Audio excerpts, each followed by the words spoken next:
Happy anniversary प्रीति।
क्या बात है प्रीति,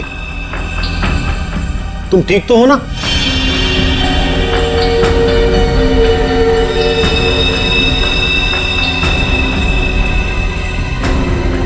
तुम कुछ बोलती क्यों नहीं?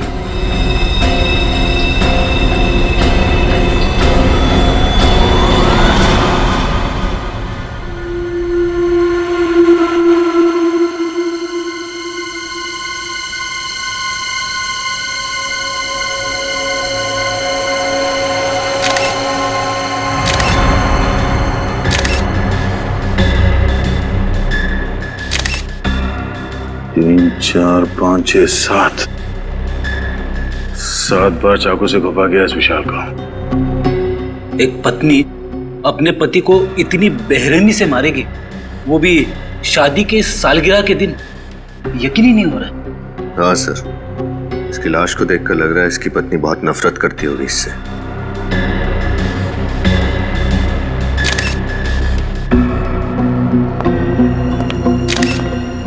आप लोग कौन है विशाल के? हम लोग दोस्त हैं सर। दोस्त? कब से जानते हो तुम विशाल और प्रीति को? सर हम उन्हें कॉलेज टाइम से जानते हैं सर। इन दोनों के बीच रिश्ते कैसे हैं, संबंध कैसे थे? सर वो एक दूसरे से बहुत प्यार करते थे। आज तक कभी उन्होंने एक दूसरे से ऊंची आवाज में भी बात नहीं की थी। अच्छा, तो आज ऐसी क्या बात हो गई कि प्रीति ने विशाल को इतनी बेरहमी से मारा? कुछ समझ में नहीं आ रहा है सर। प्रीति ऐसा कैसे कर सकती है? सर विशाल आज सुबह बहुत खुश था।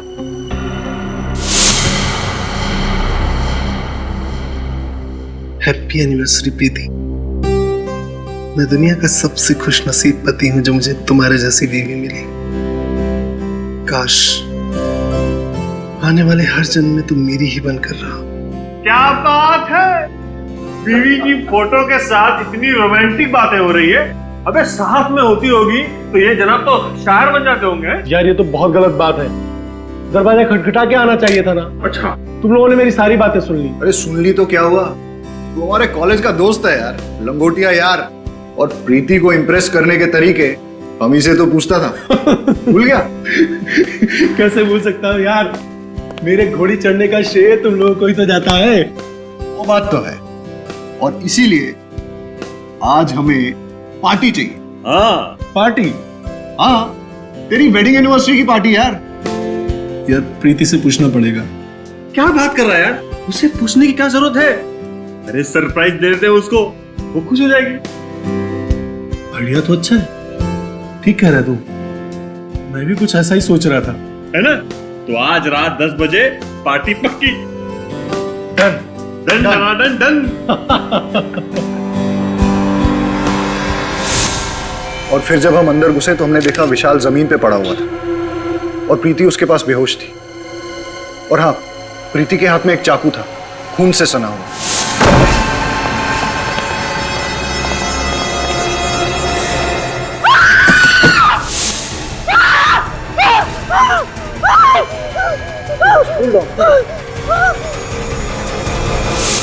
अच्छा, विशाल ने पिछले कुछ दिनों में प्रीति के बर्ताव के बारे में कुछ कहा कि वो किसी बात को लेकर टेंशन में थी या विशाल से किसी कारण वो परेशान थी? नहीं सर, विशाल ने कभी ऐसा कुछ नहीं कहा। हाँ सर, लेकिन वो ये कह रहा था कि आजकल वो प्रीति को टाइम नहीं दे पा रहा था। एक्चुअली काम में बहुत बिजी था। आखिरी बार आपने कब बात की प्रीति से? आज शाम को ही बात की थी मैंने उससे। वो बहुत खुश थी, बहुत ही खुश।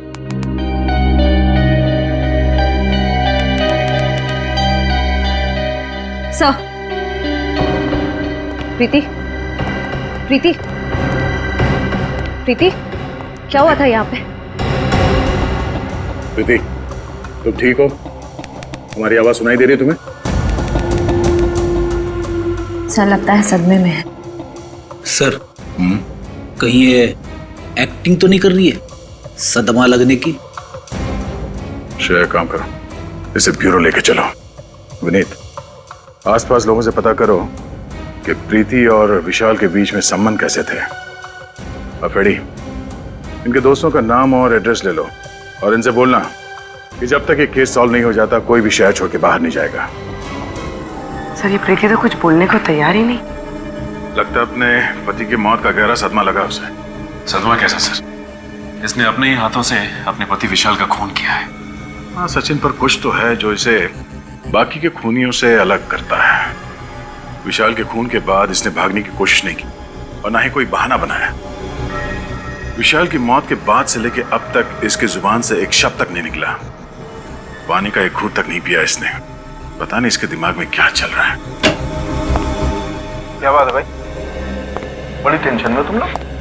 टेंशन की बात है सर। क्यों टेंशन क्या है? ये केस तो बड़ा आसान था यार। खूनी अपने आप पकड़ा गया, भाग दौड़ करने की जरूरत ही नहीं पड़ी तुमको। सर, जब तक खूनी अपना गुनाह मान न ले हम चैन की सांस नहीं ले सकते। और ये प्रीति, ये तो कुछ बोलने को तैयार नहीं है। बहरहाल भाई, प्रीति कुछ बोले या ना बोले, लेकिन मैं आप लोगों को एक बात बोलता हूँ, प्रीति के दिल में अपने हस्बैंड के लिए सख्त नफरत थी। नफरत? पर सर, इनके दोस्तों ने तो कहा कि ये लोग एक दूसरे से बहुत प्यार करते थे। लव मैरिज थी इनकी। लव मैरिज थी या अरेंज मैरिज थी मुझे नहीं मालूम, लेकिन विशाल के शरीर पर जो चाकुओं के घाव हैं, उससे साफ पता लगता है कि प्रीति के दिल में विशाल के लिए सख्त नफरत थी। जगह जगह पर चाकू से वार किए गए। मुझे तो लगता है कि विशाल के मर जाने के बाद भी प्रीति उसे चाकू मारती रही। इतनी नफरत? प्रीति, तुमने विशाल का खून क्यों किया? हाँ?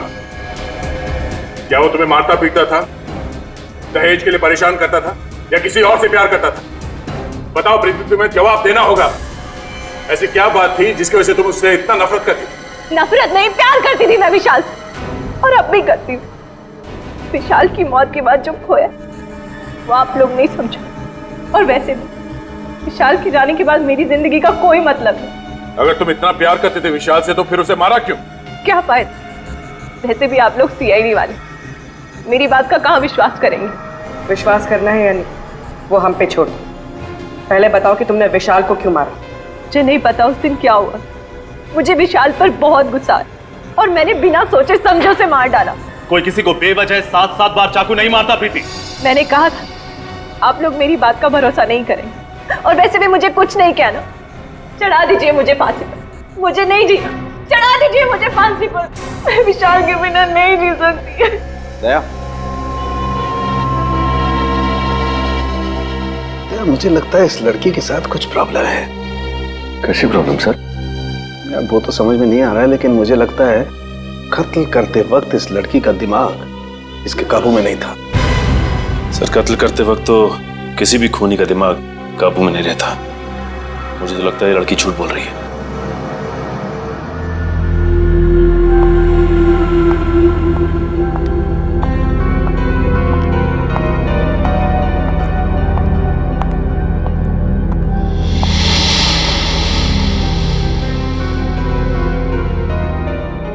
आ गई तू?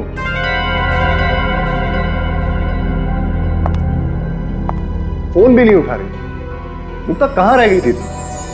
कब से इंतजार कर रहा हूं। क्या हुआ? सब ठीक तो है ना?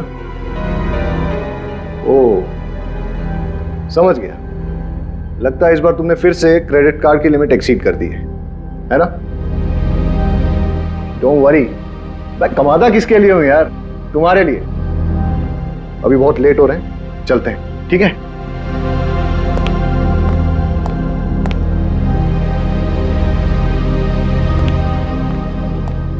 चलो, कम कम।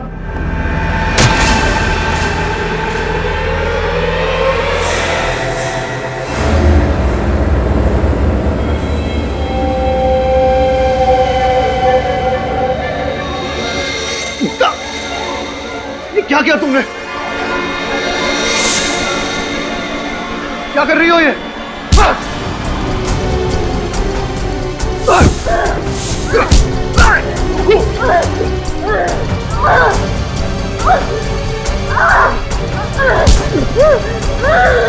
पागल हो गई हो?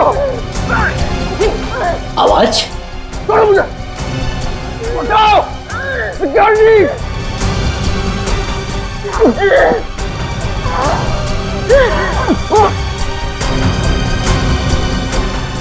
छोड़ो, क्या कर रही हो?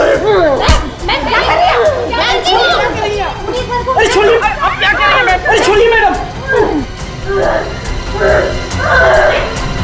ठीक तो है ना सर? मुक्ता, ये क्या कर रही हो? पागल हो गई हो?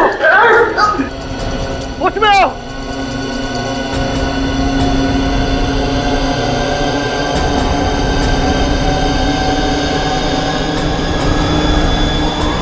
मुक्ता!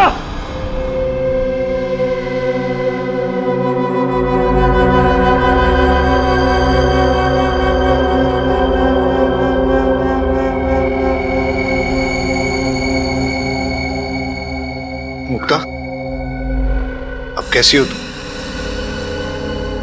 मुझे माफ कर दो चेतन।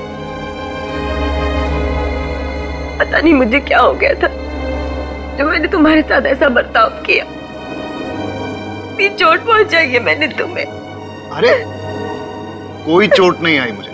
देखो देखो, एकदम हट्टा कट्टा हूं मैं। हाँ, लेकिन मुक्ता आपने ऐसा किया क्यों? आपको ऐसे अचानक गुस्सा आने की वजह? मैं तो खुद हैरान हूँ, मुझे कभी गुस्सा आता ही नहीं है सर। और फिर बेवजह इतना ज्यादा गुस्सा कैसे आ गया, मुझे कुछ समझ भी नहीं आ रहा। मुक्ता ठीक कह रही है सर, मैंने इसे आज तक किसी से ऊंची आवाज में बात करते हुए नहीं देखा। गुस्सा होना तो बहुत दूर की बात है।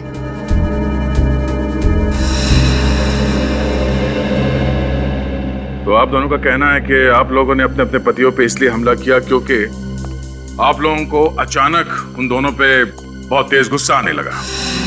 फिर हैरानी की बात यह है कि आप दोनों के पास कोई ठोस वजह नहीं थी उनसे गुस्सा होने की, राइट? जी हाँ सर, पता नहीं मुझे क्या हो गया था। वो तो शुक्र है भगवान का कि चेतन को कुछ हुआ नहीं, वरना मैं अपने ही हाथों अपने आप को विधवा कर लेती। 2 दिनों के अंदर ऐसे 2 हादसे होना कोई इत्तेफाक तो नहीं हो सकता। जरूर कोई बड़ा कारण है इसके पीछे जो इस वक्त हमें दिख नहीं रहा। और इस बात के तह तक पहुंचने के लिए हमारा ये जानना बहुत जरूरी है कि उस दिन आप लोगों ने क्या क्या किया था। सर, उस दिन विशाल ने मुझे सुबह उठाया, मेरे लिए ब्रेकफास्ट बनाया, मुझे बहुत पैम्पर कर रहे थे क्योंकि हमारी एनिवर्सरी थी उस दिन। फिर उनके ऑफिस जाने के बाद मैं तैयार होकर बाजार गई। वहां मैंने विशाल के लिए एनिवर्सरी गिफ्ट खरीदा। उन्हें म्यूजिक बहुत पसंद था, इसलिए मैं उनके लिए स्पीकर्स लेकर आई और फिर मैं घर चली आई। अच्छा ये बताइए, उस दिन आपने बाहर कुछ खाया था? नहीं, मैंने लंच घर पर ही किया था। उसके बाद क्या हुआ? उस दिन जब मैं घर वापस आई तो दरवाजे पर एक गिफ्ट पार्सल पड़ा था और उसमें लाल रंग के जूते थे जिस पर जिस पर विशाल ने एक नोट लिखा था, हैप्पी एनिवर्सरी। उसके बाद उसके बाद मैं विशाल के घर आने का इंतजार करने लगी। खुद को संवारने लगी, विशाल की पसंदीदा साड़ी पहनी और उसके वो भेजे हुए जूते पहने।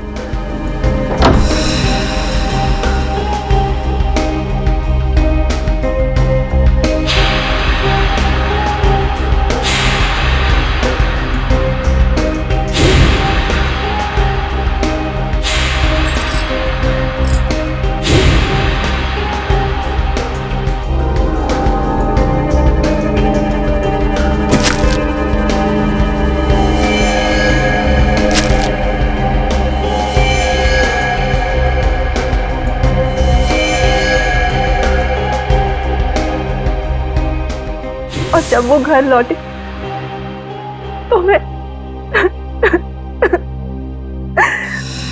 और मुक्ता जी, आपने क्या किया था उस दिन? सुबह होते ही मैं और चेतन घर से निकल पड़े। वो अपने ऑफिस चले गए और मैं अपने बैंक का काम खत्म करके मार्केट में ही घूमने लगी। फिर मैं एक जूते की दुकान में गई। ये बिल्कुल नया स्टॉक है मैम, आपको जरूर पसंद आएगा। ये है तो बहुत प्यारे, लेकिन क्या आपके पास इनमें लाल कलर है? नहीं मुक्ता जी, लाल कलर के जूते आउट ऑफ स्टॉक है। भाई साहब, मैं पार्टीज में ना सिर्फ लाल कलर पहनती हूँ, मंगा दीजिए ना। अरे क्यों नहीं मुक्ता जी, आपके लिए क्यों नहीं मंगवाऊंगा। मुझे शाम तक का वक्त दीजिए, मैं लाल कलर का जूता आपके घर पे भिजवा दूंगा। ठीक है, लेकिन 4 बजे तक भिजवा दीजिएगा। ओके। वही जूते पहन के मैं चेतन के ऑफिस गई और फिर ऑफिस। अच्छा ये बताइए कि आपने बाहर कुछ खाया पिया था क्या? जी हाँ, मैंने और चेतन ने लंच बाहर ही किया था। पूर्वी, इन दोनों को अंदर ले जाओ। आई।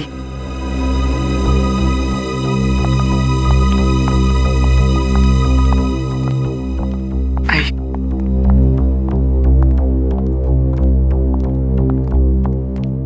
सर, दोनों कहानियों में एक चीज कॉमन है, लाल जूते।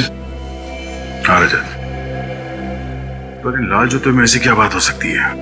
मगर सर, प्रीति को ये लाल जूते उसके पति ने गिफ्ट किए थे और मुक्ता को दुकानदार ने होम डिलीवरी की थी। हाँ विनीत, मगर ये लाल जूते ही हैं जो इन दोनों कहानियों को आपस में जोड़ती है।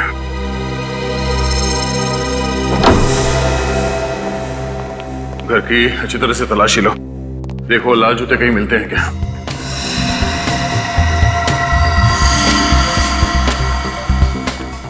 निखिल तुम अंदर चेक करो, मैं यहां देखता हूं।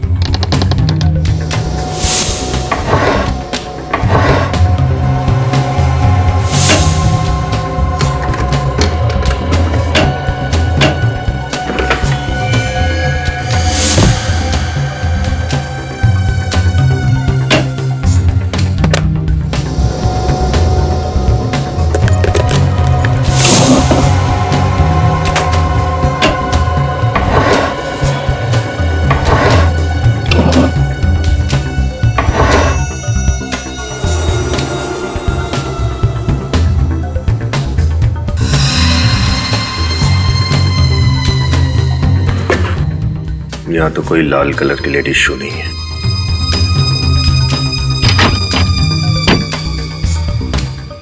सर जूते अंदर नहीं है, यहां भी नहीं। चेतन, जूते कहाँ हैं? यहीं कहीं होने चाहिए सर। यहीं कहीं होने चाहिए तो हैं कहाँ? नहीं सर, यहाँ पे तो नहीं है। सर, बेडरूम में भी जूते नहीं मिले। सर यहाँ भी नहीं मिले।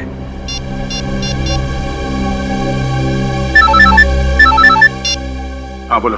हमने मुक्ता के घर को अच्छी तरह छान लिया, जूते नहीं मिले। इसका मतलब साफ है कि गड़बड़ उन जूतों में ही है, इसलिए हमारे पहुंचने से पहले खूनी ने वो जूते गायब कर दिए।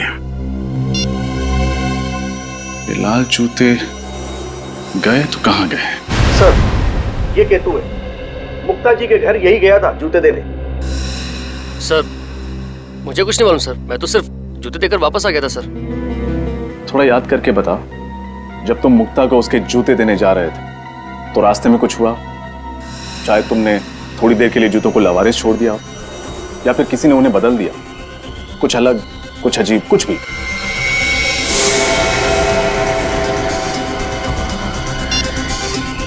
हेलो, हाँ सर, एड्रेस मिल ही नहीं रहा है। कौन सा पता देकर रखा है? मिल ही नहीं रहा है।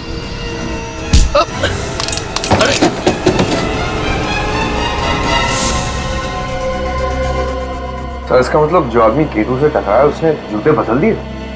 हो सकता है पंकज, और अगर जल्दी ही उन खूनी जूतों का राज पता नहीं चला तो शायद कुछ और पति मारे जाएंगे अपनी पत्नियों के हाथों।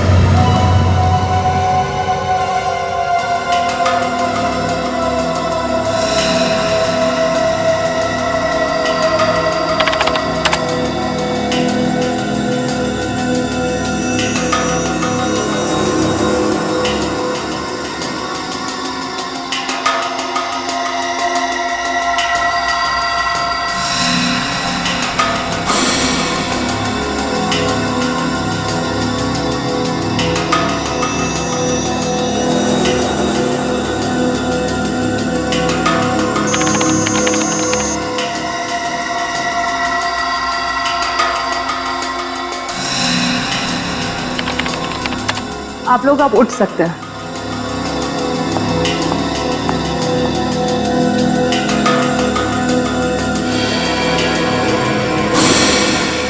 ओ, ये चक्कर है। क्या चक्कर है डॉक्टर साहब? अभिजीत, मुझे खूनी का पता लग गया है। कौन है सर? जूते। जूते? वही लाल जूते जो इन दोनों लड़कियों ने पहने हुए थे। डॉक्टर साहब, ये कैसे हो सकता है? रजत, उन जूतों में ऐसा कुछ खास था जिसकी वजह से जो भी उन जूतों को पहनता शायद खून करने लगता। मतलब सर, उन जूतों को अगर मैं पहनती तो मैं भी खून कर देती? शायद, चांसेस हैं। क्या बात कर रहे हैं डॉक्टर साहब? ऐसा क्या है उन जूतों में कि उन्हें पहन के एक आदमी खूनी बन जाएगा? मैं बताता हूं। ये देखो, इन दोनों के पैरों पर ये छोटा सा इंजेक्शन का निशान। इसका मतलब ये है कि इंजेक्शन के जरिए कोई ऐसा केमिकल इनके शरीर के अंदर गया है जिसकी वजह से इन लोगों ने ऐसा वायलेंट रिएक्ट किया है। और ये इंजेक्शन इन्हें तब लगा जब इन दोनों ने वो लाल जूते पहने थे। अगर जूतों में इंजेक्शन था तो हमें महसूस क्यों नहीं हुआ? मतलब हमें चुभता ना, हमें दर्द तो होता। अभिजीत, शायद इंजेक्शन के साथ साथ उसमें एनेस्थीसिया भी था जिसकी वजह से इन दोनों के पैर सुन्न हो गए और इन्हें पता नहीं चला। ओह, बहुत बड़ी प्लानिंग की खूनी ने। लेकिन डॉक्टर साहब, ये इंजेक्शन था किस चीज का? हॉलीवुड क्रेडॉक। हॉलीवुड क्रेडॉक? हाँ सर। Oh my God. क्यों? ऐसा क्या है इस केमिकल में? ये एक ऐसा केमिकल है अभिजीत, जो अगर इंसान के शरीर में चला जाए तो उसका ब्लड प्रेशर बहुत हाई हो जाता है, उसके दिमाग में तूफान मचने लगता है, उसे इतना ज्यादा गुस्सा आने लगता है कि वो अपने होश में नहीं रहता, बहुत ही हिंसात्मक, वायलेंट हो जाता है, और ऐसी हालत में वो किसी का खून भी कर सकता है। मतलब सर बहुत ही खतरनाक केमिकल है। हाँ मीने, इसीलिए इस केमिकल पर बैन है। कई देशों में तो इस केमिकल को जानवरों पर इस्तेमाल किया जाता है, ये पता लगाने के लिए कि आखिर वो जानवर कितना वायलेंट हो सकते हैं। डॉक्टर साहब, ये बॉडी में जाने के बाद इस केमिकल को कितना टाइम लगता है असर दिखाने में? ज्यादा से ज्यादा 10 मिनट। 10 मिनट? लाल जूते और उसमें ये केमिकल वाले इंजेक्शन। सर, एक बात तो तय है, खूनी ने प्रीति और मुक्ता के बारे में अच्छे से रिसर्च की थी। वो जानता था कि मुक्ता का पसंदीदा जूतों का ब्रांड कौन सा है। इतना ही नहीं रजत, खूनी को अच्छी तरह से मालूम था कि कौन सा वक्त सही है उन दोनों के लिए अपने पति विशाल और चेतन को मारने के लिए। हाँ सर, अगर ये खून करने की कोशिश इन लोगों ने उस वक्त की होती जब वहां लोग मौजूद थे, तब शायद इनका प्लान फेल हो जाता। बिल्कुल हो जाता कि वहां पे मौजूद लोग विशाल को बचा लेते। असली खूनी को अच्छी तरह से पता था कौन से वक्त पे इस जुर्म को अंजाम देना चाहिए। सर, ये प्रीति और विशाल का घर में अकेला होना तो समझ में आता है, लेकिन मुक्ता तो चेतन के ऑफिस में गई थी ना, तो उसे कैसे पता चला कि चेतन ऑफिस में किस वक्त अकेला रहने वाला है? इस मुक्ता से पूछ लेते हैं। सर, कुछ पता चला ये सब कौन कर रहा था? अभी तक तो नहीं, पर आप लोग चिंता मत कीजिए, बहुत जल्दी असली गुनहगार हमारे सामने होगा। मुक्ता जी, एक बात बताइए, आप ठीक उसी वक्त कैसे पहुंची चेतन के ऑफिस में जब वो बिल्कुल अकेला था? सर मैं तो 4 बजे जाने वाली थी, लेकिन इनका फोन आया था कि मैं 4 बजे ना जाके 6 बजे जाऊं। ये मीटिंग में बिजी थी। मतलब चेतन ने तुम्हें खुद 2 घंटे देरी से आने के लिए कहा? क्या कह रही हो मुक्ता? मैंने तुम्हें ऐसा कोई फोन नहीं किया था। मैं तो खुद हैरत में था कि इसे आने में इतनी देर क्यों हुई। अगर आपने फोन नहीं किया तो फिर किसने किया? ये फोन कॉल आपके मोबाइल पे आया था? नहीं सर, मेरे लैंडलाइन पे आया था। सचिन, पता करो 24 तारीख दोपहर 4 बजे के आसपास इनके लैंडलाइन पे किसका फोन आया था। अच्छा, आपने कहा कि लाल जूतों को पहनने के बाद आपको अचानक गुस्सा आया। ये लाल जूते की डिलीवरी कब हुई थी आपके पास? सर जूते की डिलीवरी उसके दिए हुए टाइम से बहुत लेट हो गई थी। मैं गाड़ी में बैठ के ऑफिस के लिए निकल ही रही थी, तब जूते वाला आया था। और वो जूता पहना कब आपने? इनके ऑफिस के नीचे सर। जूते चेंज करके ही मैं ऊपर गई थी। लेकिन सर, अगर खूनी चाहता था कि मुक्ता नए जूते पहनकर ऑफिस जाए तो वो आखिरी मिनट तक इंतजार क्यों करता? मतलब ये भी तो हो सकता था कि मुक्ता नए जूतों को गाड़ी में ही रहने देती और पुराने जूतों में ही चेतन से मिलने चली जाती। हो सकता रजत, पर उस दिन ये दोनों पार्टी में जाने वाले थे, तो शायद मुक्ता कार में जूते पहन लेती और खूनी के पास अच्छा मौका भी था चेतन को मारने का, है ना? क्योंकि ये दोनों अकेले थे। पता नहीं हम दोस्तों के पीछे कौन हाथ धो के पड़ गया। हमने तो किसी का कुछ भी नहीं बिगाड़ा। चेतन, दिमाग पर जरा जोर डाले। कोई पुराना किस्सा याद आता है? कोई पुरानी दुश्मनी, छोटी ही सही, कोई भी नाम? आप लोगों पे किसी पे शक नहीं है? नहीं सर। सर ये जुर्म तो एक उलझी हुई पहले की तरह होता जा रहा है। अगर इनका कोई दुश्मनी नहीं था, फिर कौन ऐसा होगा जो इतनी गहरी साजिश रचेगा इन दोनों को मारने के लिए? ये सब कुछ एक सोचा समझा हुआ प्लान है। खूनी ने ऐसा वापरा जैसे शतरंज के खिलाड़ी घोड़ों और ऊंट को वापरता है। हाँ सर, खूनी ने ये सब उन जूतों के जरिए किया है, उनमें इंजेक्शन फिट करके। इसका मतलब है वो जूते ऑर्डर देख के बनवाए गए थे, तभी तो सोल के नीचे इंजेक्शन रखने का जगह बना पाया वो। सर फिर तो खूनी लेदर मार्केट भी गया होगा चमड़ा खरीदने। बिल्कुल गया होगा। उन सारी दुकानों में जाके पता करो जहाँ पे ये जूते बनते हैं या फिर उन्हें बनाने के सामान बेचे जाते हैं। सर उस नंबर का पता चल गया है सर। वो फोन चेतन ने नहीं बल्कि किसी अरुण कुमार ने किया था। अरुण कुमार? मुक्ता, आप किसी अरुण कुमार को जानती हैं? अरुण कुमार? नहीं सर, मैंने तो ऐसे किसी आदमी का नाम भी नहीं सुना। प्रीति तुम? मैं किसी अरुण को नहीं जानती। शायद विशाल जानता हो। अगर विशाल जानते किसी को तो मुझे जरूर बताते। हाँ अरुण कुमार, शायद एक अरुण था तो सही हमारे कॉलेज में, है ना? अरे नहीं, वो तो अरुण यशोधन था, अरुण कुमार नहीं। आप सब में से कोई भी अरुण कुमार को नहीं जानता, मगर वो आप सबको अच्छी तरह से जानता है। विशाल को क्यों मारा तुमने? मारा मतलब सर? विशाल? कौन विशाल सर? ये विशाल। अब कुछ याद आया? नहीं सर, इस आदमी को तो मैं पहली बार देख रहा हूँ। अच्छा, इसे तो जरूर पहचानते होगे। नहीं सर, अब ये कौन है? ये चेतन है। चेतन बन के उसकी वाइफ को फोन करते हो और कहते हो चेतन को ही नहीं पहचानते। कमाल है। सर मैं किसी और की वाइफ को क्यों फोन करूंगा सर? मेरी खुद की वाइफ है फोन करने के लिए। झूठ मत बोलो। फोन रिकॉर्ड से हमें पता चला है कि कल शाम 4 बजे तुमने ही मुक्ता को फोन किया था। मुक्ता? सर मैं इनमें से किसी को नहीं जानता। कौन है ये सब सर? और कल 4 बजे? हाँ सर, 1 मिनट। मैं कल शाम को 4 बजे बाजार गया था और एक आदमी ने मुझसे फोन मांगा था एक कॉल करने के लिए। एक आदमी को दिया था फोन कॉल करने के लिए। बड़ी अच्छी कहानी बना लेते हो। मैं कहानी नहीं बना रहा हूँ, आप खुद सोचिए। अगर मुझे जुर्म करना होता तो मैं खुद का फोन क्यों इस्तेमाल करता? किसी पीसी या किसी और फोन से कॉल नहीं कर सकता था क्या?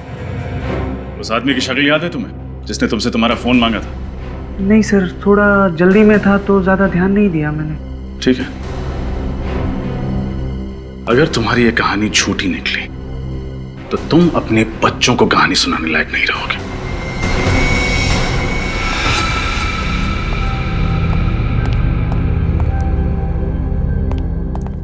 क्या हुआ पीयूष? तूने हम लोगों को अचानक क्यों बुला लिया? मुझे तुम लोगों से जरूरी बात करनी है। हाँ बोलना। मुझे लगता है वो वापस आ गया है। What? पागल तो नहीं हो गया तुम? अरे यार मैं ठीक कह रहा हूँ। विशाल ऊपर पहुंच गया, चेतन मरते मरते बचा। इससे पहले कि हम दोनों का टिकट कट जाए, हमें सब कुछ सीआईडी को बता देना चाहिए। दिमाग तो नहीं खराब हो गया तेरा? अगर सीआईडी को इस बात की भनक भी लग गई ना, तो तू सोच नहीं सकता वो हम लोगों का क्या हाल करेंगे। अरे यार जो होगा देखा जाएगा। यूं बेमौत मरने से तो अच्छा ही है ना। देख, अगर तूने सीआईडी को बताने की बात भी की ना, तो वो वापस आया हो या ना आया हो, मैं तुझे जरूर मार डालूंगा। अरे मुझे बचा ले यार।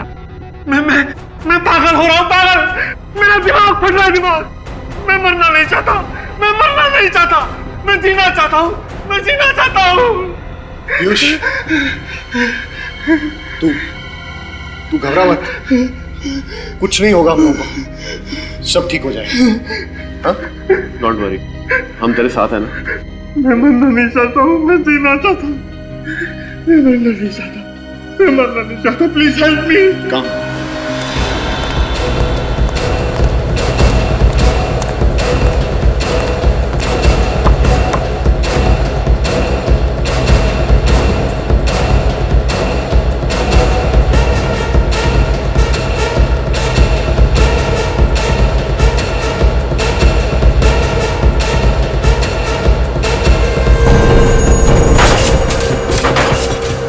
कुछ दिनों में आपके यहाँ कोई आदमी लाल रंग का चमड़ा खरीदने आया लड़कियों के जूते बनवाने के लिए? ऐसा तो यहाँ कोई नहीं आया सर। सर आया था, मैनेजर साहब से मिला था। काफी कम लेदर चाहिए था उसे, वो भी लाल रंग का ही चाहिए था साहब। कौन था वो? चेहरा याद है उसका? मुझे तो नहीं साहब, मैनेजर साहब को याद होगा। ये मैनेजर कहाँ? बुलाओ जरा उसे। मैनेजर साहब छुट्टी पे गए हैं। छुट्टी पे गया? फोन लगाओ सर, बोलो सीआईडी ने ब्यूरो में बुलाया स्केच बनवाने के लिए।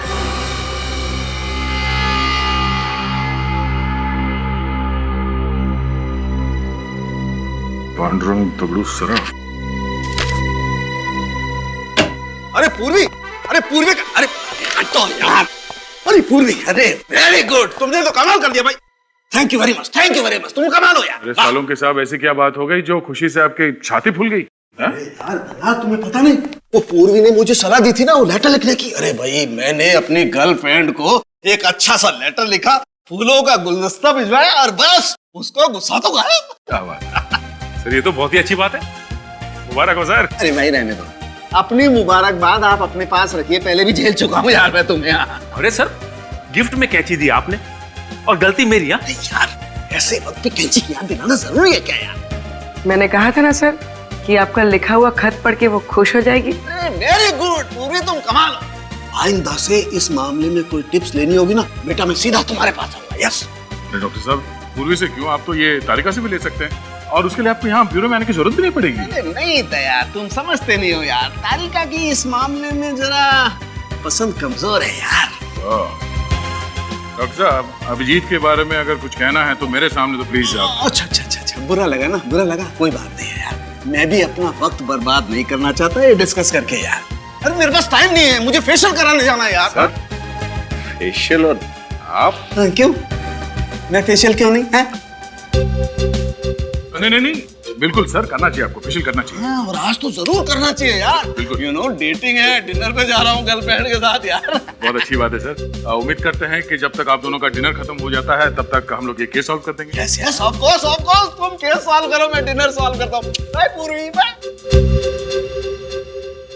सर डॉक्टर साड़ों की भी कमाल क्या, उम्र 55 की, दिल बचपन का। अरे उनके सामने मत बोल देना, जीना हराम कर देंगे तुम्हारा। सर स्केच तैयार हो गया। गुड, देखे जरा। तो ये है वो चैंपियन। अब इस चैंपियन का अच्छा वक्त शुरू होगा।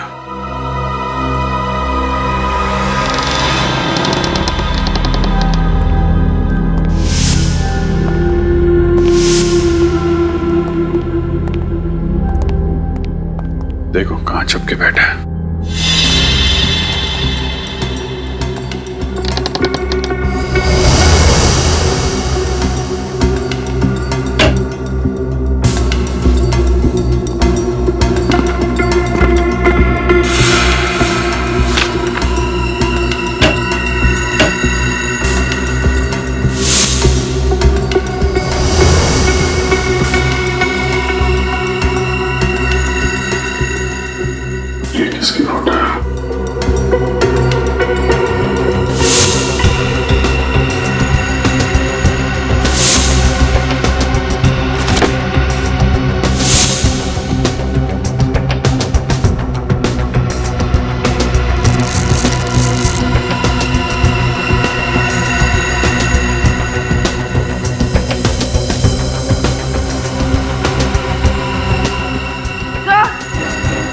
हाँ बोलिए।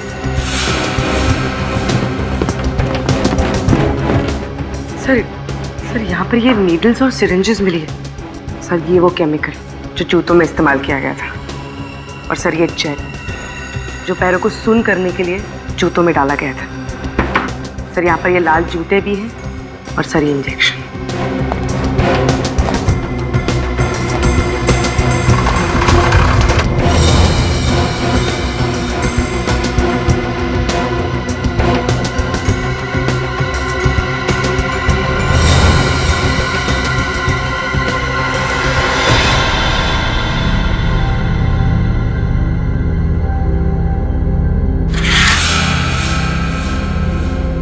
मतलब इन सब के पीछे पीयूष का ही हाथ है।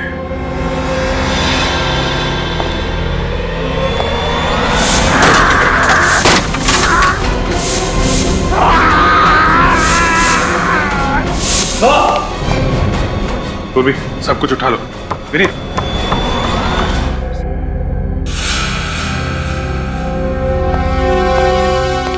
सर पीयूष तो यहाँ मरा पड़ा है। My God. सर हमें तो लग रहा था यही सबको मार रहा। इसका मतलब इसके साथ कोई और आदमी भी मिला हुआ था क्या? सर ये देखिए, इसके जेब में से ये चिट्ठी है सर। क्या लिखा? मैंने ही विशाल का खून करवाया और चेतन पर हमला भी करवाया। नफरत करता था मैं अपने दोस्तों से। कॉलेज के दिनों से चेतन, विशाल, धीरज मुझे परेशान करते थे और बिजनेस पार्टनर बन जाने के बाद भी मुझे मेरा हक नहीं देते थे। इसलिए गुस्से में आकर मैंने उनसे बदला लेने की ठानी।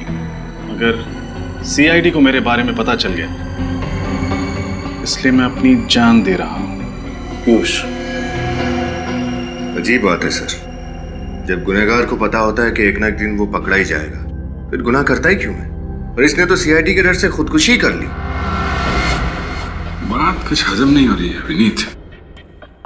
ये आदमी अपने दोस्तों से बदला लेना चाहता था। इतनी लंबी प्लानिंग की उसने बदला लेने के लिए, और अभी इसका बदला पूरा भी नहीं हुआ।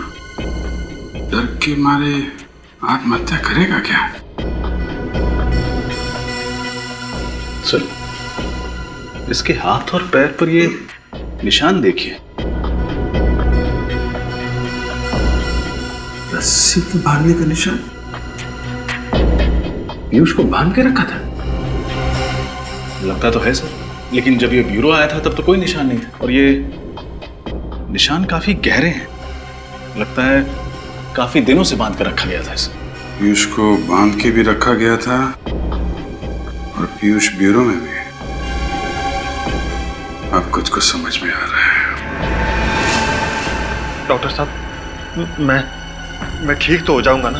तुम बिल्कुल फिक्र मत करो, तुम जैसे पहले थे ठीक वैसे हो जाओगे। अब मैं इंजेक्शन लगा रहा हूं, तुम पलट जाओ।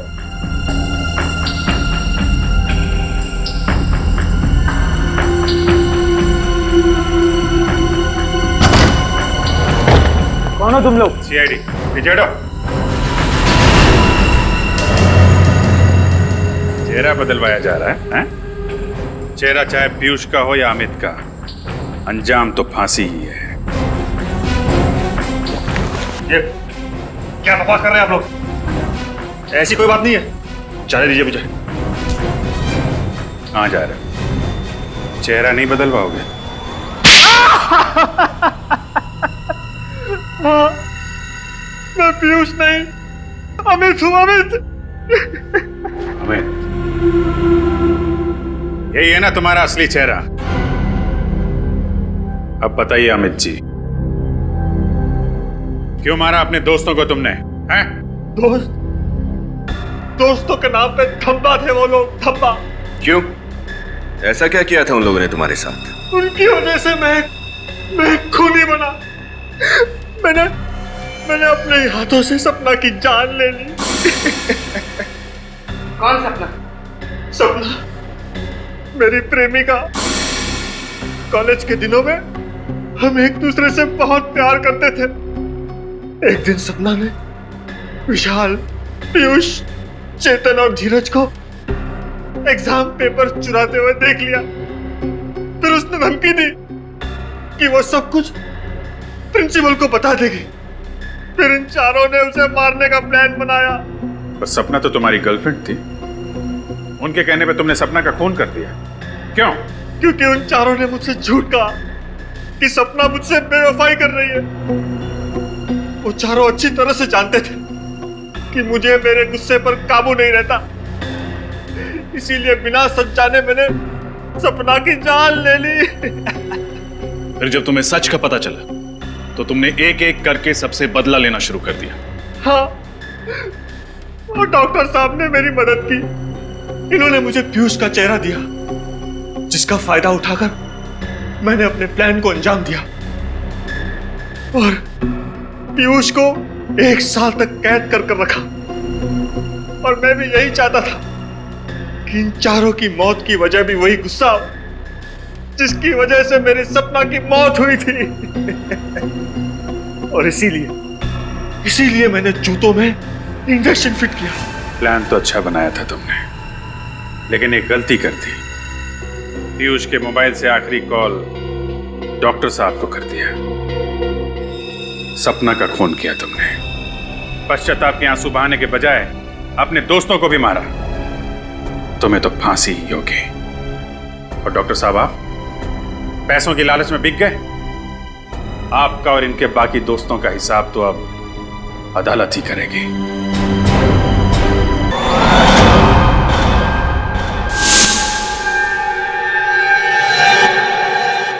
तुम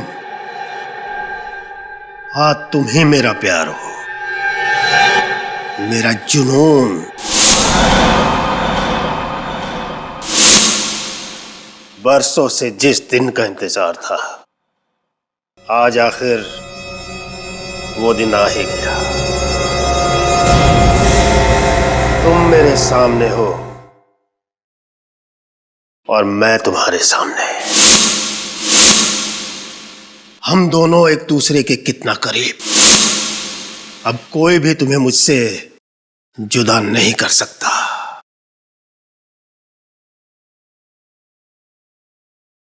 मैं तुम्हें कभी भी अपनी नजरों से दूर जाने नहीं दूंगा, कभी नहीं। नमस्कार, सभी कला प्रेमियों का स्वागत है। मेरे एग्जीबिशन में आने के लिए आप सभी को बहुत बहुत धन्यवाद। खासकर एसीपी प्रद्युमन और उनकी टीम को, जिन्होंने आज यहाँ आने के लिए अपना समय निकाला। अब मैं इस शहर के जाने माने उद्योगपति और इस फंक्शन के चीफ गेस्ट मिस्टर मुकुल जी से निवेदन करता हूँ कि वो रिबन काटकर इस प्रदर्शनी का शुभारंभ करें। Please welcome. Thank you. आपने मुझे यहाँ बुलाया, ये मेरा सौभाग्य है, पर ये रिबन मैं अकेले नहीं काटूंगा। मैं एसीपी प्रद्युमन के साथ मिलकर इसे काटना चाहूंगा, क्योंकि आप लोगों की वजह से ही हम लोग सुरक्षित हैं। अरे नहीं मुकुल जी, ये रिबन आप ही काटिए।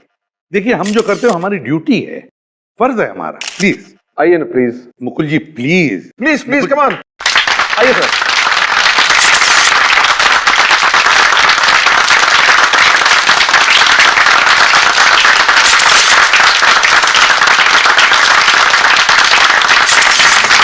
हाँ प्लीज।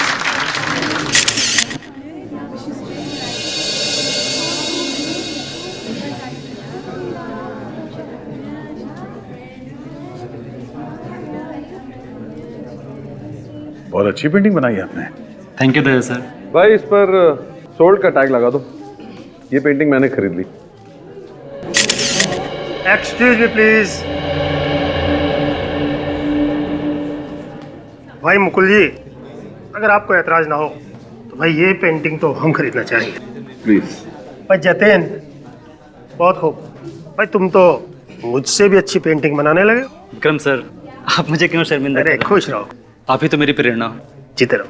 इनसे मिलिए, एसीपी प्रद्युमन जी, दया सर और। अरे भाई, इन लोगों को कौन नहीं जानता। ये लोग तो हमारे देश की शान है। अरे नहीं विक्रम जी, उल्टा आप जैसे कलाकारों की वजह से ही हमारे देश का नाम रोशन होता है। आप शर्मिंदा कर रहे हैं सर। हेलो,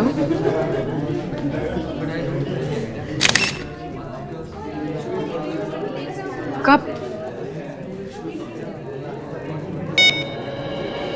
सर, सर मशहूर टीवी रिपोर्टर रोनिता जी लापता हो गई। लापता? कैसे? सर कुछ घंटे पहले वो मेयर साहब का इंटरव्यू लेने के लिए जा रही थी, अपने ऑफिस से निकली तो थी लेकिन वहां पहुंची नहीं। सर हाँ, रोनिता मेरी कजिन है, प्लीज उसे ढूंढ निकालिए। तुम्हारी बहन है रोनिता? जी ठीक है, घबराओ मत, कुछ नहीं होगा, हम ढूंढ निकालेंगे उसे। एक काम करो, उस रास्ते भी जाकर चेक करो जिस रास्ते से रोनिता मेयर के बंगले पर जा रही थी, और हम उसके ऑफिस में जाकर चेक करते हैं।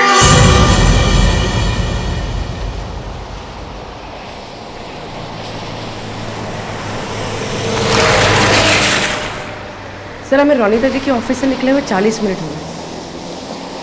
वो मेयर साहब से मिलने यहीं से गई होंगी, लेकिन उनकी गाड़ी अभी तक दिखाई नहीं दी। वही समझ में नहीं आ रहा पूर्वी, ये रोनिता जी गायब कहाँ हुई?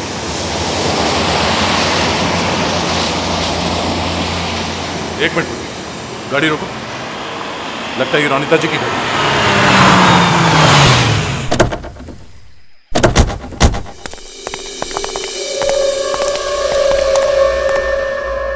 सर गाड़ी के अंदर तो कोई भी नहीं है और आसपास भी कोई नहीं है।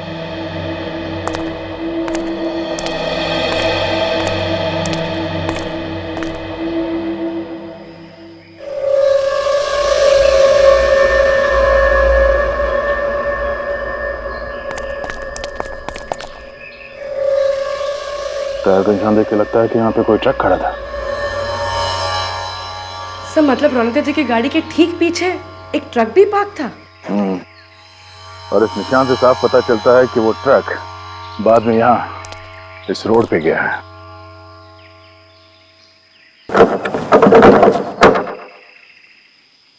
तो रास्ता तो बंद है।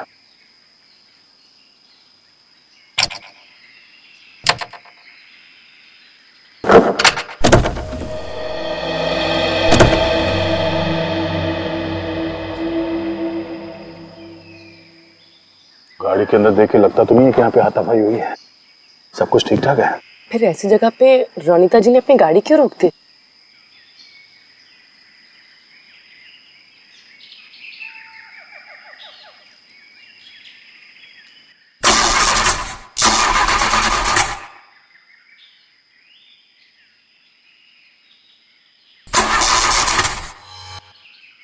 हाँ, रोनिता जी की गाड़ी खराब हो गई थी, इसलिए मजबूरन उन्हें गाड़ी यहाँ छोड़नी पड़ी।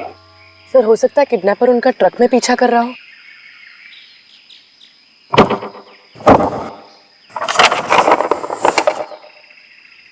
सर ये देखिए, सर गाड़ी खराब होने के बाद रोनिता जी ने जरूर इस इमरजेंसी कार सर्विस को फोन किया होगा। कार सर्विस वाले को? हाँ सर। इसका मतलब है कोई ना कोई मैकेनिक तो यहाँ पे आया होगा गाड़ी देखने के लिए, और वही बता सकता है कि यहाँ पे एग्जैक्टली हुआ क्या था। जरा इस सर्विस स्टेशन में फोन करके पता करो। सर।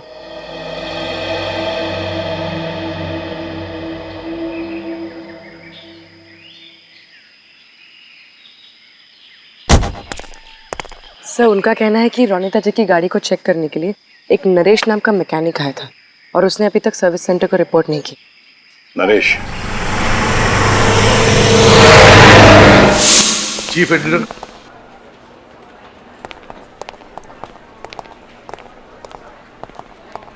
आप चीफ एडिटर शंतनु हैं?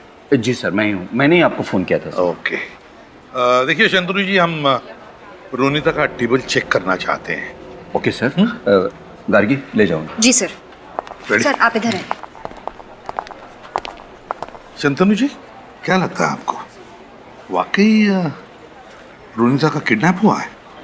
हाँ सर। अच्छा, किसने किया होगा ये? किसी पर शक है आपको? पता नहीं सर, वैसे रोनिता तो एक बहुत ही होशियार और निडर रिपोर्टर थी। उसने कई हाई प्रोफाइल लोगों के गैर कानूनी धंधों का पर्दाफाश किया था सर। ओह, समझ में नहीं आता कि किस पर शक किया जाए और किस पर नहीं किया जाए। शंतनु जी एक बात बताइए, ये रोनिता फिलहाल किसकी स्टोरी पर काम कर रही थी?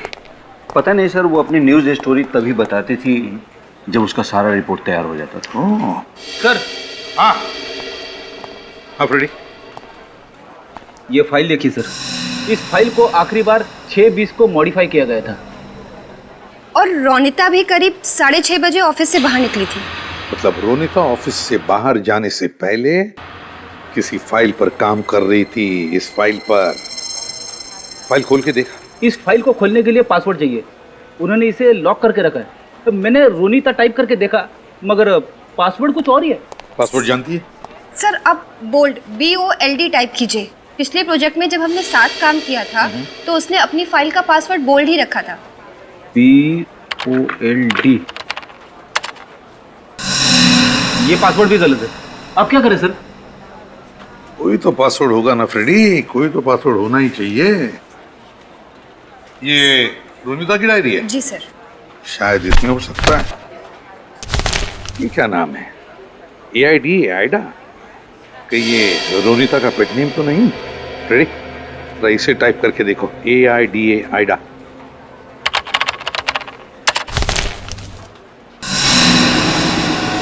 सर ये फाइल तो डिलीट होगी। फाइल डिलीट हो गई? इसका मतलब है रोनिता ने अपने कंप्यूटर को इस तरह से सेट करके रखा है कि अगर कोई 3 बार गलत पासवर्ड टाइप करे तो फाइल डिलीट हो जाएगी। ऐसा ही हुआ होगा। देखते हैं और कुछ है क्या। व्योम कौन है? सर व्योम को रोनिता का दाहिना हाथ समझिए। उसकी न्यूज स्टोरी के लिए सारी जानकारी वही ढूंढ कर लाता था। अच्छा, तो फिर ये व्योम जरूर जानता होगा कि रोनिता किसकी स्टोरी पर काम कर रही थी। व्योम।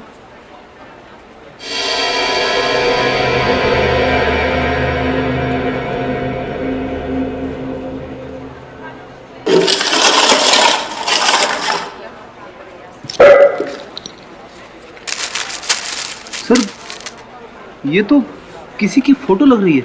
हाँ फ्रेडी। सर रोनिता को मैंने ये फोटोज डस्टबिन में डालते हुए देखा था। उसके बाद वो जल्दी जल्दी में कहीं बाहर निकल गई। अच्छा, तो देखे तो सही लगा कर किसकी फोटो है ये।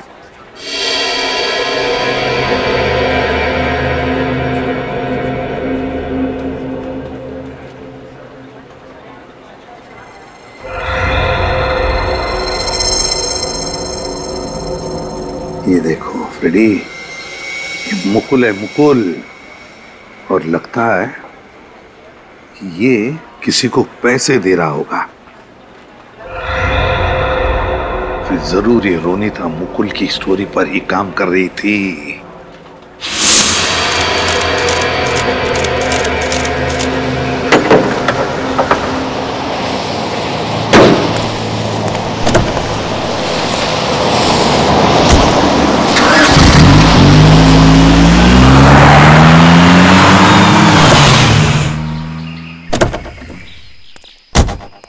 नरेश जी, हम लोग CID से हैं।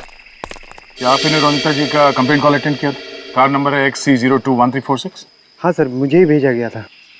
तो क्या तुम मिले थे उनसे? नहीं मैम, मैं जब उनकी कार तक पहुंचा तो वो लॉक करके जा चुकी थी और मैंने उनके मोबाइल पे कॉल भी किया तो फोन स्विच ऑफ आ रहा था। तो क्या ये आपकी ड्यूटी नहीं है कि आप इमरजेंसी सर्विस सेंटर में कॉल करके बताएं कि रोनिता जी कार छोड़ के चली गई?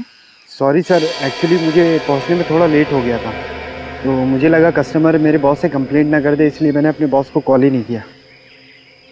अच्छा ये बताओ कि उनकी गाड़ी के आसपास तुमने कोई ट्रक देखा?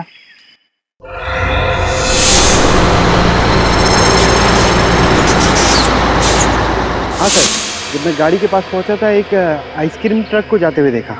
Ice cream truck? सर इसका मतलब रोनिता जी की गाड़ी के पीछे जो टायर के निशान थे वो इसी ट्रक के थे और किडनैपर ने रोनिता जी को इसी ट्रक में अगवा किया होगा। ये आइसक्रीम ट्रक कौन सा रंग का था? सर सफेद रंग का था और उस पे जस्ट आइसक्रीम का लोगो भी था। Just ice cream? 3 बजे के बाद किसी भी अपॉइंटमेंट है कैंसिल कर दो, मुझे अर्जेंट काम है। अरे ACP सर आइए बैठिए। रोनिता के बारे में कुछ पता चला? हाँ, कुछ राज खुल गए, सोचा कुछ आपसे पता कर लेंगे। क्या कह रहे हैं, मैं समझा नहीं। सब समझ जाओगे फ्रेडी।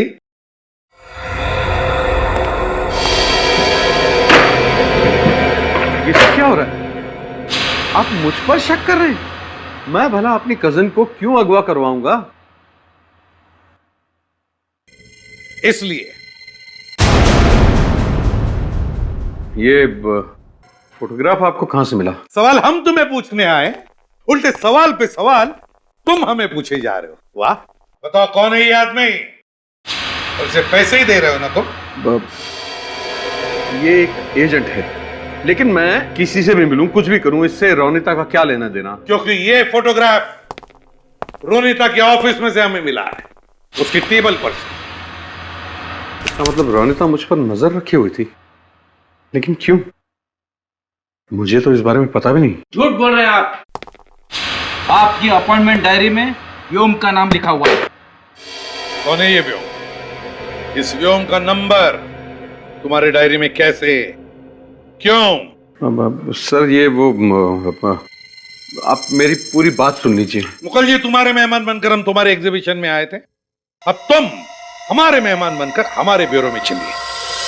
इस रोड पर तो हमारा ट्रक कभी जाता ही नहीं। ये जरूर वही ट्रक होगा जो कुछ दिन पहले चोरी हो गया था। कहां से चोरी हुआ था ट्रक हमारा? ट्रक का ड्राइवर ट्रक को लेकर अपने घर गया था, वहीं पर किसी ने उस पर हमला किया और ट्रक लेकर भाग गया। सर ये उस ट्रक का ड्राइवर है, मोंटू। मोंटू, ये सब कब हुआ, कैसे हुआ, शुरू से बताओ। साहब, मैं ट्रक लेके अपने घर गया था खाना खाने, और पीछे से कोई ट्रक में घुसा और मेरे ऊपर वार कर दिया। आपने उसका चेहरा देखा था? नहीं, उसने किसी चीज से वार किया और मैं बेहोश हो गया। अच्छा, उस आदमी के बारे में कुछ और बता सकते हो? साहब, उसके शरीर से मांस की बदबू आ रही थी। मांस की बदबू? Thank you. टीवी रिपोर्टर की किडनैपिंग, आइसक्रीम ट्रक की चोरी और किडनैपर के शरीर से मांस की बदबू, सारे कड़ियों को जोड़ना होगा। बताओ मुकुल, अपनी बहन रोनिता को किडनैप करके कहां रखा है तुमने उसे? सर, मैंने रोनिता को किडनैप नहीं किया। इनफैक्ट जब ये खबर मिली, मैं तो आप ही के साथ था एग्जीबिशन में। क्या चाल चली है तुमने मुकुल जी? हमारे साथ रहकर तुमने अपनी बहन को किडनैप करवा लिया ताकि तुम पर कोई शक ना करे, है ना? पर सर, मैं रोनिता को क्यों किडनैप कराऊंगा? क्योंकि आप बड़े बड़े टेंडर रिश्वत खिला के पास करवाते हैं, और रोनिता इस बात को दुनिया के सामने लाना चाहती थी, इसलिए। क्यों? है ना ये सच? हाँ, ये सच है कि टेंडर पास करवाने के लिए मैं थोड़ी बहुत हेरा फेरी करता था, पर रोनिता इस बात को जानती थी, मुझे पता नहीं था। फिर तो आप व्योम को भी नहीं जानते होंगे। कौन व्योम? व्योम, वही व्योम जो तुम्हारे काले कारनामे तुम्हारी बहन रोनिता को बताता था और जिसका फोन नंबर हमें तुम्हारे ऑफिस से मिला, वो व्योम। ओके, मैं मानता हूं कि मैं व्योम को जानता हूं। मेरे अलावा दूसरे जिन लोगों ने टेंडर्स भरे हैं, उनकी कॉपीज चुराकर मुझे लाकर देता था, पर यही बातें वो रोनिता को भी बताता था, मुझे पता नहीं था। अच्छा, नहीं मालूम? पूर्वी, जरा व्योम को फोन लगा। सर। विनीत, उस आइसक्रीम के ट्रक ड्राइवर से कुछ पता चला? सर, वो ड्राइवर कुछ देख तो नहीं पाया, लेकिन हाँ, उसने इतना जरूर बताया कि जिस आदमी ने उसके ऊपर हमला किया था, उसके शरीर से कुछ मांस और मटन की बू आ रही थी। मांस मटन की बू आ रही थी? इसका मतलब है ये आदमी जरूर वहीं पे काम करता होगा जहां पर मांस मटन का पैकिंग होता है। जरा मैप निकालो।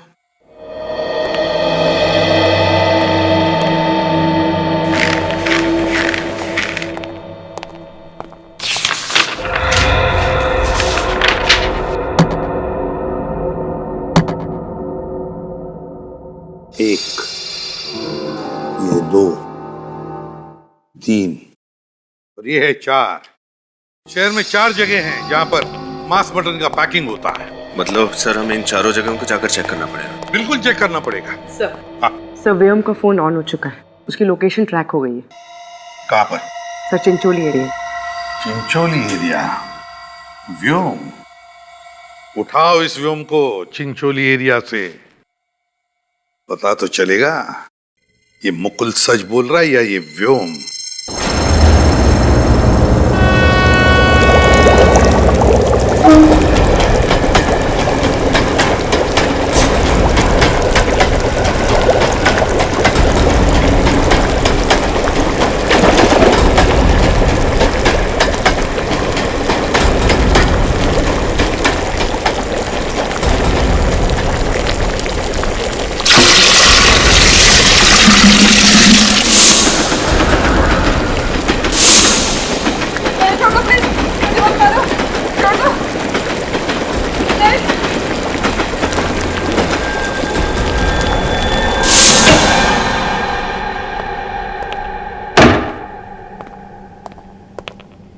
व्योम जी। जी आप लोग? सीआईडी, रोनिता जी के बारे में आपसे कुछ बात करनी है। रोनिता? कौन रोनिता? पता नहीं सर, इनके दिमाग में क्या चल रहा है। पहले मना करते फिर मान जाते हैं। मुकुल ने तुम्हारे बारे में हमें सब कुछ बता दिया है व्योम, और तुम उसके लिए क्या काम करते हो ये भी बताया। हमें पता चल चुका है कि तुम मुकुल के सीक्रेट रोनिता जी को बेचते थे और रोनिता जी के सीक्रेट मुकुल को। दोनों को डबल क्रॉस कर रहे हो तुम। अब आप लोगों को सब पता चल ही चुका है तो मैं और क्या बोलूं? रोनिता को किडनैप करके कहाँ रखा है? क्या रोनिता किडनैप हो गई है? नाटक मत कर, समझा?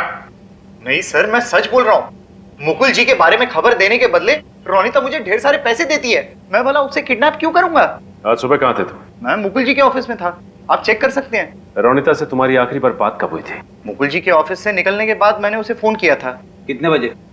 1 मिनट, ये 12 बजे। 12 बजे? वो 12 बजे तो गायब हुई थी। और सर, हमने रोनिता का मोबाइल चेक किया था, उसमें इनका नाम और नंबर दोनों ही नहीं थे। मैंने उसके प्राइवेट नंबर पर फोन किया था, ये वाला नंबर देखिए। मतलब ये सब काम करने के लिए रोनिता जी ने अलग नंबर रखा था, प्राइवेट नंबर? क्या बात हुई थी रोनिता के साथ? फोन कनेक्ट हुआ था, मैं हेलो हेलो कर रहा था, लेकिन सामने से कोई आवाज नहीं आई। हाँ, लेकिन आसपास कोई रेलवे ट्रैक जरूर होना चाहिए, क्योंकि ट्रेन की आवाज आ रही थी। अच्छा, ट्रेन की आवाज? तो फिर अभिजीत, रेलवे लाइन के आसपास जितने भी मीट पैकिंग फैक्ट्रीज है चेक करो।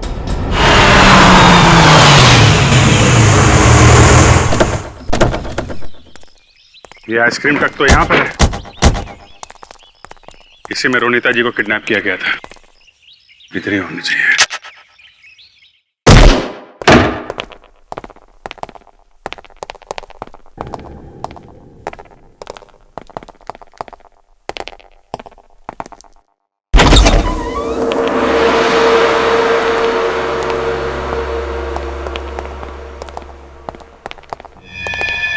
अरे ये सब कौन है?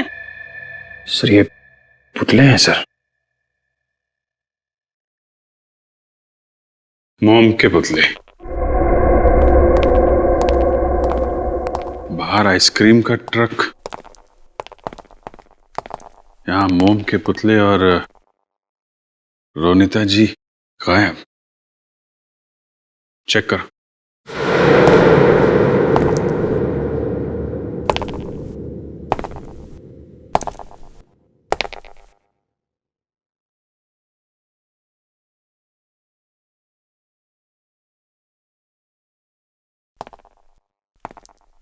अरे बाप रे, मुझे तो बहुत डर लग रहा है।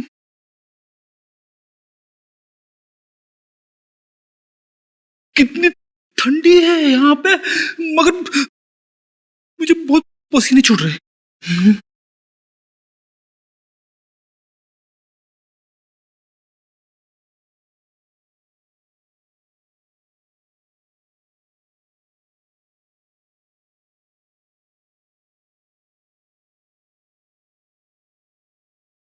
ये तो रोनिता जी जैसा दिखने वाला पुतला है। सर, क्या बन? देखिए सर। अरे रोनिता इतनी फेमस हो गई कि लोग उसका पुतला बनाने लगे। नहीं फ्रेडी, इस पुतले में कुछ खास बात है। ये पुतला बाकी पुतलों से अलग है।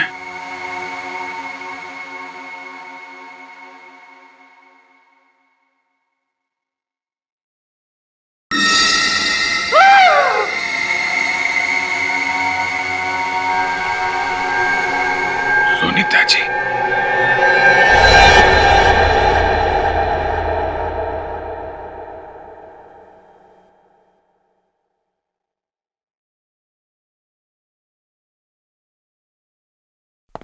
जी डॉक्टर साहब, क्या लगता है? अभिजीत, खूनी ने पहले इस बेचारी रोनिता के पूरे शरीर पर खौलता हुआ मोम डाला, उसके बाद अपनी कारीगरी दिखाई। मौत कैसे हुई रोनिता जी की? अभी तो इसके शरीर को मोम से बाहर निकाला है। मौत कैसे हुई जानने के लिए तो इसकी बॉडी को फॉरेंसिक लैब ले जाना पड़ेगा। सर ये राजू है, इस गोडाउन की देख रेख यही करते हैं। राजू, ये लाश कैसे है यहाँ पे? मुझे पता नहीं सर, मैं तो सिर्फ इतना जानता हूँ कि यहाँ बहुत सारे मोम के पुतले रखे जाते हैं। लेकिन तुमने किसी को तो देखा होगा, कौन आया था यहाँ पे? कोई नहीं सर। सो रहे थे? हैं? किसका गोडाउन है ये विक्रम सर का है, और यहाँ पे जितने भी मोम के पुतले रखे हैं ये उन्होंने ही बनाए हैं। विक्रम जी, जो बहुत बड़े कलाकार हैं, बहुत बड़े मूर्तिकार। विक्रम जी घर पे है क्या? हम लोग सीआईडी से। हाँ है।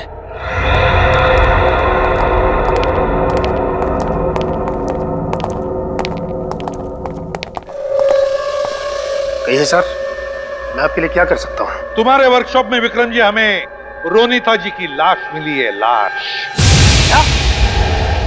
लाश? मेरे वर्कशॉप से? जी हाँ। क्यों खून किया आपने उनका? तुम्हें क्या लगा किसी को पता ही नहीं चलेगा कि वो मोम का पुतला नहीं, एक औरत की लाश है जिस पर मोम की परत चढ़ी हुई है? बताइए, क्यों किया इतने बेदर्दी से खून? मैंने रोनीता जी को नहीं मारा सर। मैं नहीं जानता कि रोनीता जी की लाश का पुतला बनाकर किसने और क्यों मेरे वर्कशॉप में रखा सर। सर मैं तो पिछले कई दिनों से अपने वर्कशॉप में गया ही नहीं सर। आप लोग चाहें तो वहां जाकर पूछताछ कर सकते हैं सर। मैं रोनीता जी को जिंदगी में कभी मिला तक नहीं सर। अब मेरा उनसे कोई संबंध ही नहीं, मैंने तो सिर्फ उनको टीवी पर देखा है बस। चलो मान लिया विक्रम जी कि तुम रोनीता जी को जानते ही नहीं थे, लेकिन एक बात तो बता सकते हैं कि उनकी लाश से बना ये मोम का पुतला तुम्हारे वर्कशॉप में कैसे? वो मैं नहीं जानता सर। हाँ सर, एक बात है, कल सुबह मेरे वर्कशॉप के सब पुतले एक प्रदर्शनी के लिए ले जाए जाने वाले थे। क्या कहा? प्रदर्शनी में? हाँ सर। अभिजीत, इसका मतलब है कि ये खूनी अपना जुर्म छुपाना नहीं चाहता। वो चाहता है कि रोनीता जी की लाश से बना मोम का पुतला पूरी दुनिया देख सके।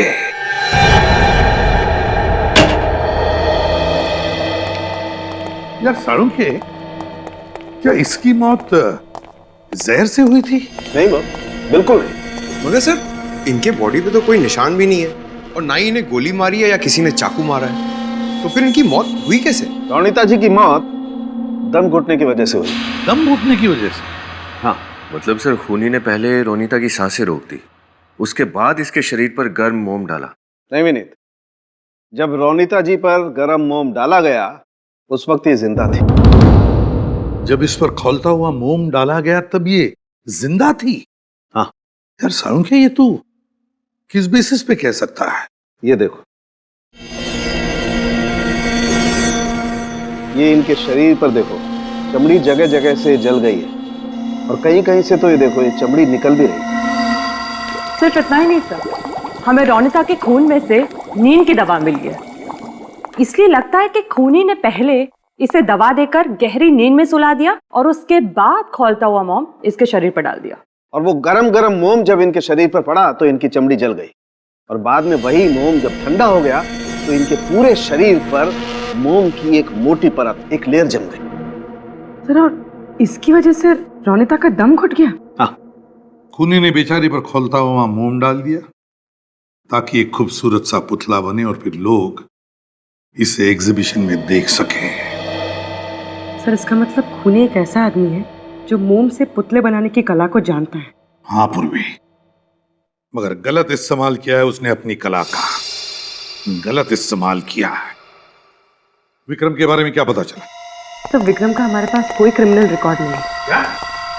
विक्रम का कोई भी क्रिमिनल रिकॉर्ड नहीं? एसीपी प्रद्युमन या क्या? ठीक, हम पहुंचते हैं। क्या हुआ सर? प्रसिद्ध लेखिका शर्मिला जी गायब हो गई है। मैं ही शर्मिला का पति हूँ।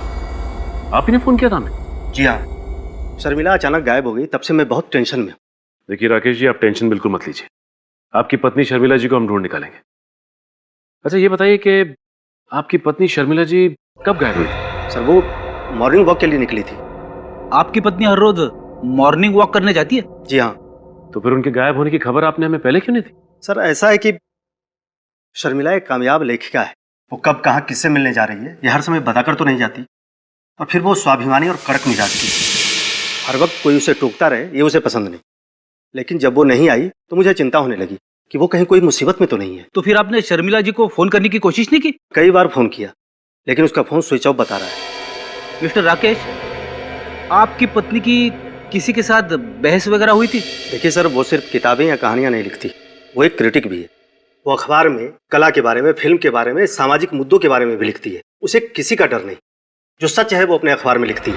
और जाहिर है कि इस बात से काफी लोगों को प्रॉब्लम भी होगी। बिल्कुल, उसका लेख पढ़कर बड़ी बड़ी हस्तियां नाराज हो जाती हैं। ये शर्मिला जी हाल ही में कुछ खास करने वाली थी?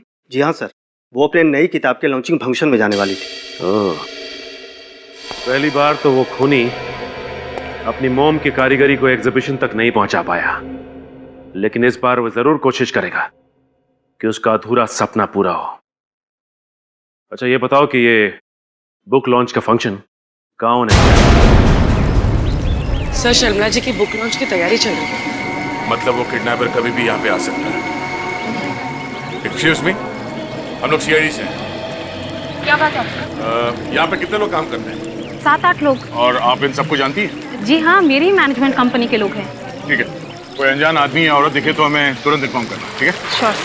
मैडम, मैडम, मैडम जल्दी इधर आइए। मैडम जल्दी इधर आइए। सर ये देखिए सर, क्या हो गया? दूर खड़े हो जाओ।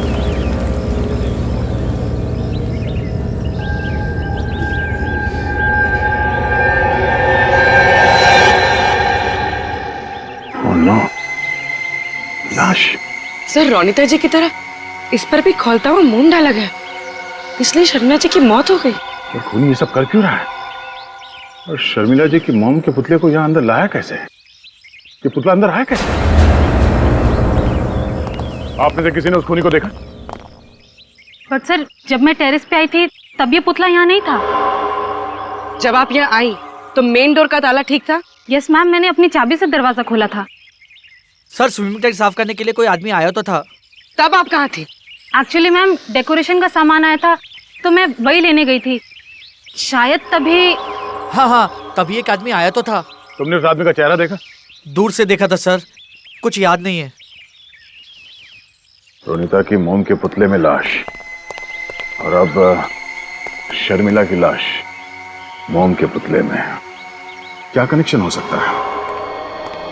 सर शर्मिला जी की फोरेंसिक रिपोर्ट आ गई। सर इनकी मौत भी वैसे ही हुई थी जैसे रोनिता जी की हुई थी। ये देखो, गर्म मोम की वजह से चमड़ी जल गई, खून में नींद की दवाई, दम घुटने से मौत। अभिजीत बिल्कुल वही तरीका मरने का। सर इस खूनी के सीने में तो दिल ही नहीं। कितनी बेरहमी से खून किया इसने दोनों का। सर दोनों ही खून में कनेक्शन दिख रहा है। रोनिता जी और शर्मिला जी, दोनों औरतों की उम्र 40 साल, एक टीवी रिपोर्टर, एक लेखिका, दोनों निडर औरतें। दोनों का काम एक, समाज में काले कारनामे करने वाले लोगों का पर्दाफाश करना। इसीलिए दोनों को मार डाला? लगता तो यही है। यानी सर कोई और औरत होगी जो ऐसा काम करती होगी, खूनी उसे भी अपना निशाना बना सकता है। हाँ विनीत, और इस सीरियल किलर तक पहुंचने के लिए हमें एक आदमी की मदद लेनी पड़ेगी, विक्रम। सर नमस्ते। हाँ विक्रम। विनीत सर बताइए, मुझे यहाँ क्यों बुलाया? विक्रम एक काम है, मोम के पुतले बनाने वाले लोग तो गिने चुने ही होंगे, और उनके बारे में तुम बहुत कुछ जानते होंगे, है ना? जी हाँ सर। विक्रम जी ये फोटो देखिए, ये दो मोम के पुतले हैं, रोनिता जी और ये शर्मिला जी। अब बता सकते हैं ये कलाकारी किस आर्टिस्ट की है?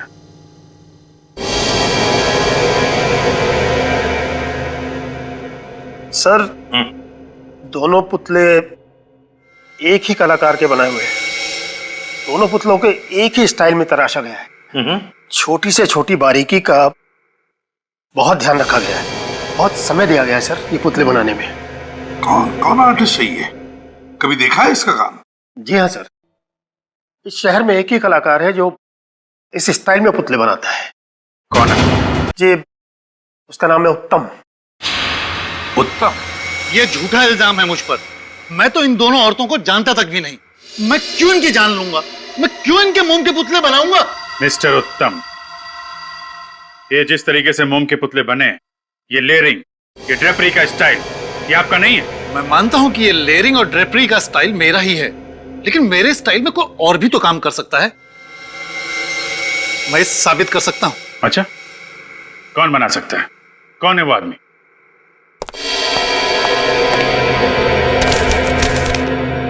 ये चिट्ठियां मुझे किसी गुमनाम शख्स ने लिखी है सर। यही वो आदमी है।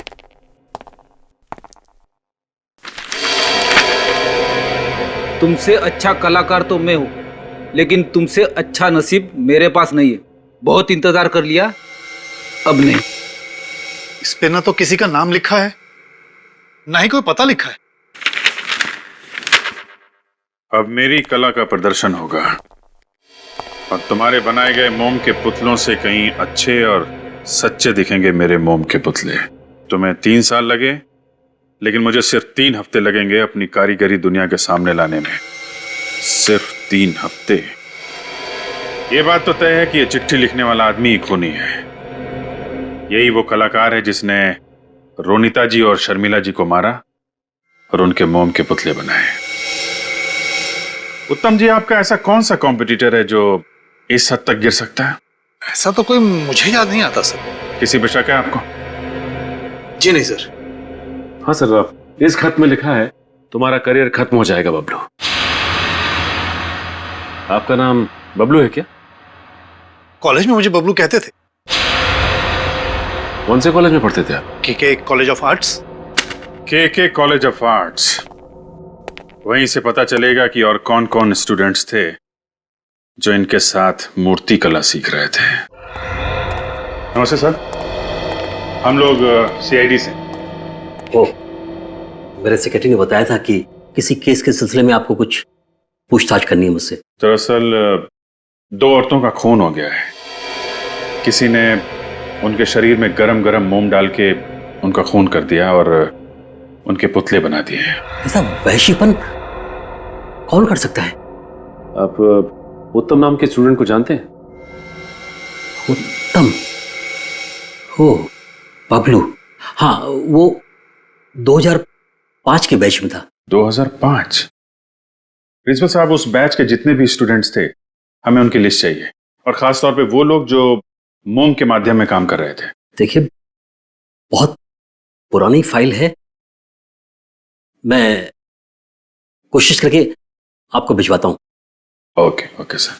और सर, ये 2005 के जो चीफ इंस्ट्रक्टर थे, उनसे भी मिलना हमें।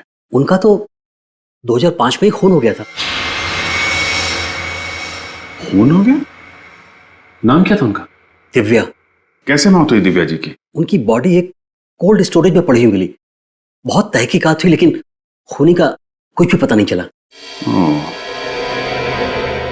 और कुछ बता सकते हैं आप दिव्या जी के बारे में? देखिए, वो बहुत ही स्ट्रिक्ट थे, कड़क स्वभाव था उनका। स्टूडेंट गलती करता था तो वो बहुत डांटती थी उन्हें। उम्र क्या रही होगी उनकी? यही लगभग 40 के आसपास रही होगी। 40 साल? 40 साल की औरत, कड़क स्वभाव और डिसिप्लिन वाली, बिल्कुल शर्मिला जी और रोनिता जी जैसी। यानी कि खूनी ऐसी औरतों का खून कर रहा है? हाँ फेटी, लगता है ये दिव्या जी का खून उस सीरियल किलर का पहला मर्डर था। सर, पुलिस रिकॉर्ड के हिसाब से दिव्या जी के सर पे किसी भारी चीज से वार किया गया था, जिससे उनकी मौत हो गई थी। बाद में उनकी लाश एक पुराने कोल्ड स्टोरेज प्लांट में मिली थी। और क्या पता चला दिव्या के बारे में? सर, के स्कूल ऑफ आर्ट्स के स्टूडेंट ने बताया कि वो बहुत ईमानदारी से अपना काम करती थी और थोड़े कड़क स्वभाव की थी, इसलिए बच्चे उनसे डरते भी थे। शर्मिला और रोनिता दोनों भी तो निडर और कड़क स्वभाव की थी, बिल्कुल इस दिव्या की तरह ही। सर, ये उत्तम दिव्या जी का सबसे फेवरेट स्टूडेंट था। अच्छा, इस उत्तम के साथ जो बाकी स्टूडेंट्स थे, उनकी लिस्ट मिल गई? जी सर, उत्तम जी के साथ उस बैच में 25 स्टूडेंट्स थे और उनमें से 4 स्टूडेंट्स मोम के माध्यम में काम करते थे। तो फिर इन चारों का कच्चा चिट्ठा निकालो पता लगाओ इन चारों के बारे में। सर मैंने प्रिंसिपल से रिकॉर्ड्स मंगवाए, आज आ जाएंगे। हेलो, क्या? कहां से? ओके ओके ओके, हम लोग देखते हैं। सर, सोशल एक्टिविस्ट रजनी जी का किडनैप हो गया है। रजनी का किडनैप हो गया है? कहां पर? मॉर्निंग वॉक से लौट रही थी सर, घर के सामने किसी ने अगवा कर लिया। वो खूनी उन्हें कहाँ ले गया होगा सर? एक जगह हो सकती है जहां खूनी ने पहला खून किया था दिव्या जी का, वो बंद पड़ा हुआ सुनसान कोल्ड स्टोरेज प्लांट। हाँ अभिजीत, बिल्कुल सही है। इससे पहले कि रजनी की जान चली जाए, हमें इस खूनी को पकड़ना ही होगा। तुम कौन हो? क्यों मुझे लेकर आए हो? मुझे जाने दो प्लीज। मैंने तुम्हारा क्या बिगाड़ा है? कैसे जाने दूं?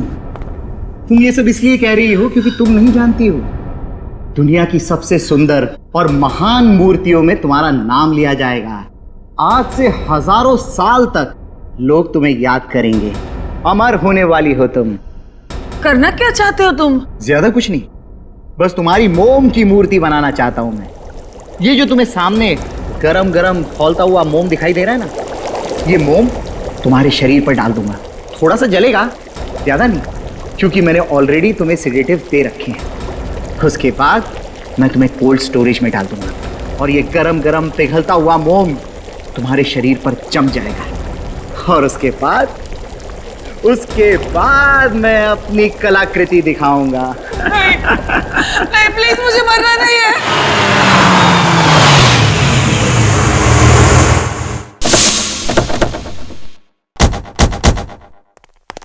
यही है वो पुराना कोल्ड स्टोरेज, संभाल के। मोम भी सही तापमान पर गर्म हो गया है। नहीं, मुझे नहीं मरना है, छोड़ दो मुझे।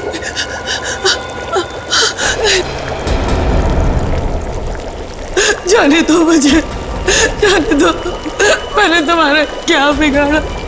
जाने दो।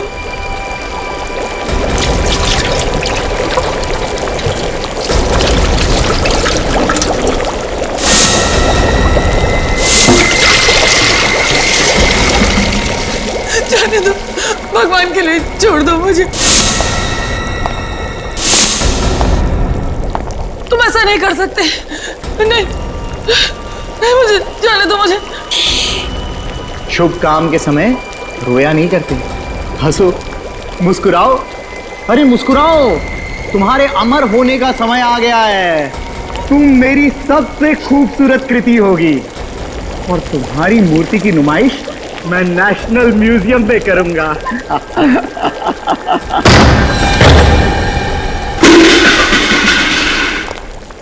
मिस्टर व्योम, के कॉलेज ऑफ आर्ट्स का नाम बदनाम कर रहे हो। असली नाम क्या है तुम्हारा? असली नाम? सिद्धार्थ नाम है मेरा। पहचान छुपाने के लिए नाम बदला था मैंने। और अपना अपराध छुपाने के लिए तुमने हमारी मदद की। बहुत कोशिश की तुमने हमें गुमराह करने के लिए। रोनिता जी के बारे में इंफॉर्मेशन देना, वो फोन के डिटेल्स, रेलवे ट्रैक की आवाज, अच्छा नाटक था। क्यों मारा तुमने दिव्या जी को? हमेशा मुझे डांटती रहती थी। उत्तम ही उसका सबसे चहेता स्टूडेंट था। इसी कोल्ड स्टोरेज में हम लोग प्रैक्टिकल्स के लिए आया करते थे और इसी कोल्ड स्टोरेज में उसने सबके सामने मेरा अपमान किया था। और इसीलिए तुमने दिव्या जी को इस कोल्ड स्टोरेज में मारा और उत्तम के स्टाइल में उसका पुतला बनाया ताकि उत्तम फंस जाए। हाँ, दिव्या जैसी औरतों को मारकर मैं अपना गुस्सा उतारता रहा। दिव्या ने मेरा भविष्य बर्बाद कर दिया था। कोई किसी का भविष्य बर्बाद नहीं करता है। इंसान अपना भविष्य खुद बनाता है या खुद बिगाड़ता है। तुम्हारी तरह। फांसी होगी तुम्हें, फांसी। इस तरह के और भी एपिसोड देखने के लिए हमारे चैनल को सब्सक्राइब करें और बेल आइकन दबाना ना भूलें।